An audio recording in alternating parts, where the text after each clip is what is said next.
Welcome back, guys.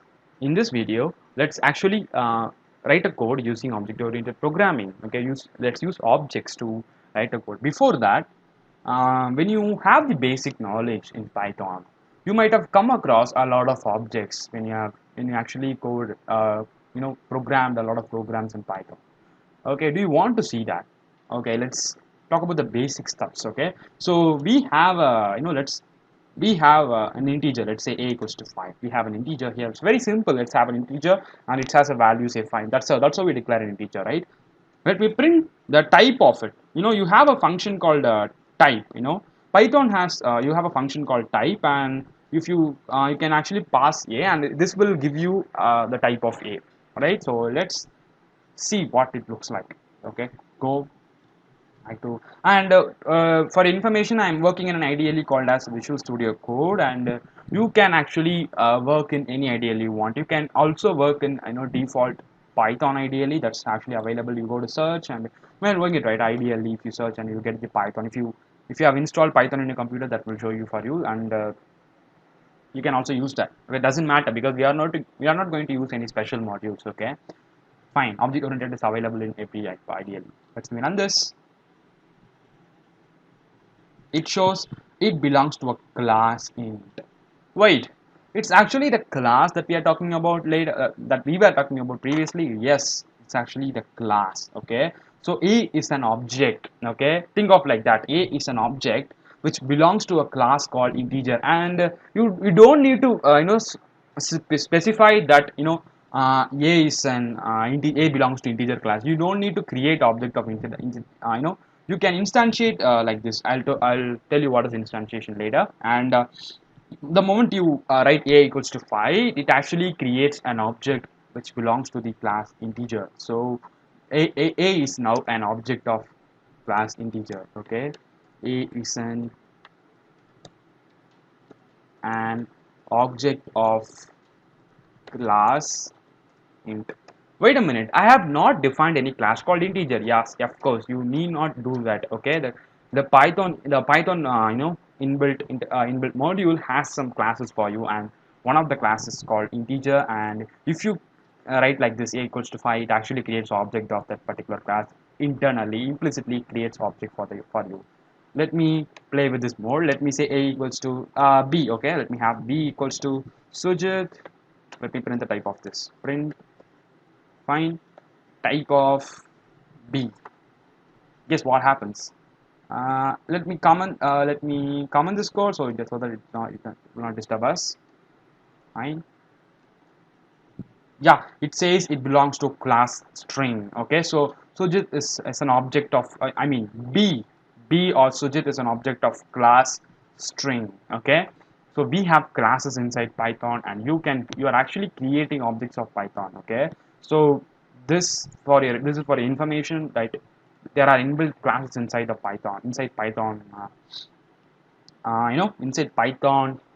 module or something like, I don't know, site. So inside Python you have inbuilt classes. Fine.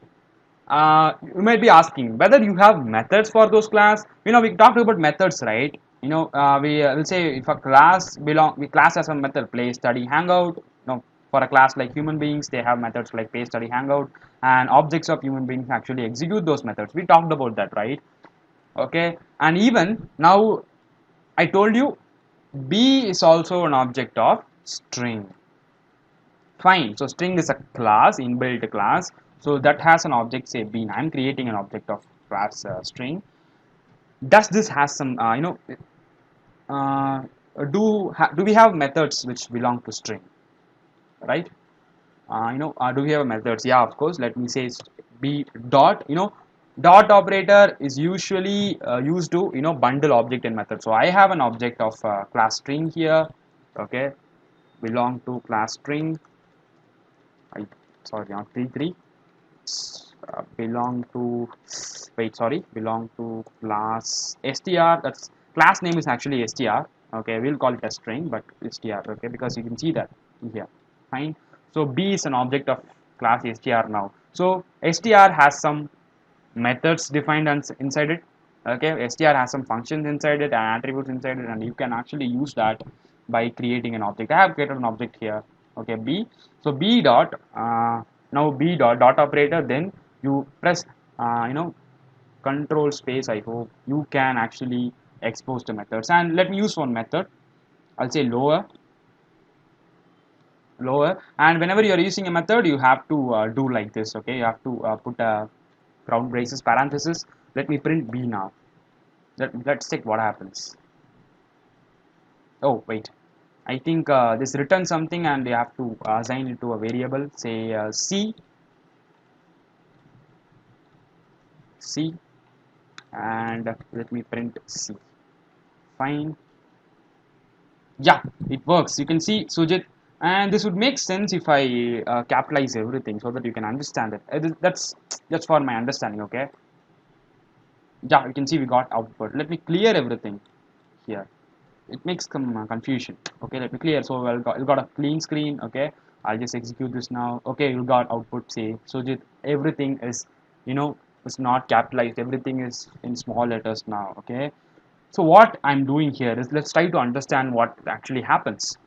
Now B is an object capitalized Sujit, which belongs to class string, and using B you can actually execute some methods available. So lower is a method which is available in class string. Lower is a method, so you can use an object. You can use an object to access the method. That's how object dot method. Okay, so this will return something, say my name, whatever information I'm giving inside Sujit, that will be giving inside B. In this case it is Sujit, and that will be returned as a lowercase, return full of lowercase letters, that will be stored in C, right? So I'm printing C, it will be printing lowercase letters. So here what we are basically doing is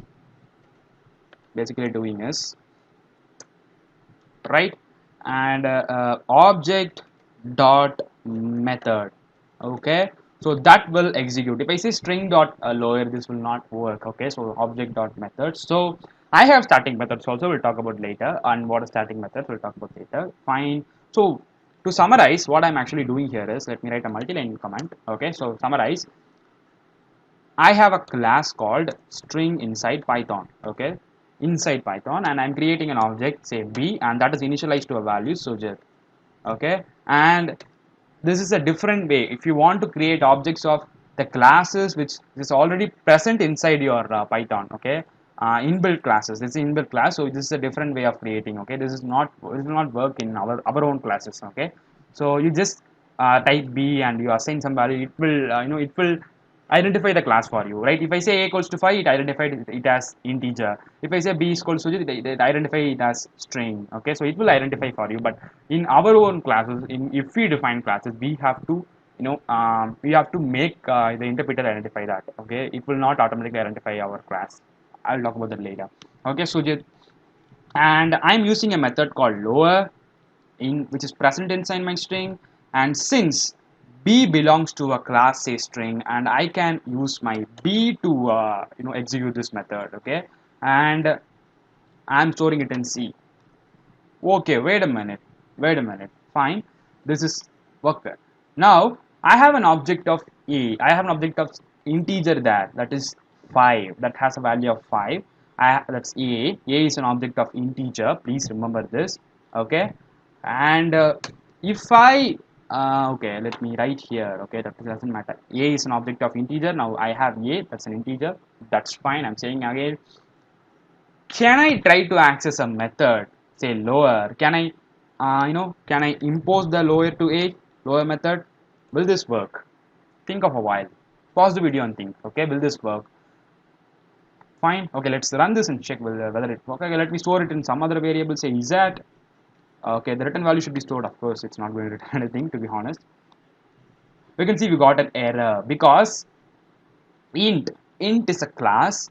Int is a class which doesn't have this method, say lower. This lower method belongs to the class, say string. Okay, this lower method belongs to a class, say string, and you can create objects of the class, say string, and using that objects only, repeating, using that objects only, you can actually access the method lower. Okay, because lower is a method belongs to string, so using those objects belong to string, I mean Sujit in this case, that's a string, and you can actually access the method lower. But here a belongs to a class, say integer, and we don't have any methods, say lower inside integer, and we have a lot of other methods. Say for like a control space, you have a lot of methods right here. Fine. So you can actually use the numerator, real and all. That's all method, conjugate and all a method. So you can use conjugate, pass them, and you can see the output. Alright, so if you press control space, you'll get all the methods which are unique to the particular class. That's how objects, classes, methods work. Fine. So don't confuse yourself. Inside a class, to summarize, class string has some defined methods. So actually defined. Okay, it knows what it's going to do. Okay, it is actually defined. And if you are creating, in this case, if you want to create an object of in internal class, that's very easy, right? So just assign the value, right? That's it. If you create objects of those classes, and you can actually access that those methods, okay, belong to that class, but like that. Okay, so if you create an object of integer class, you can actually use the methods which belong to integer. That's how objects methods work. In our next class, let's write our own code using object-oriented programming, right? Let's define our own classes. Instead of using classes like integer and string, let's define our own classes. Fine.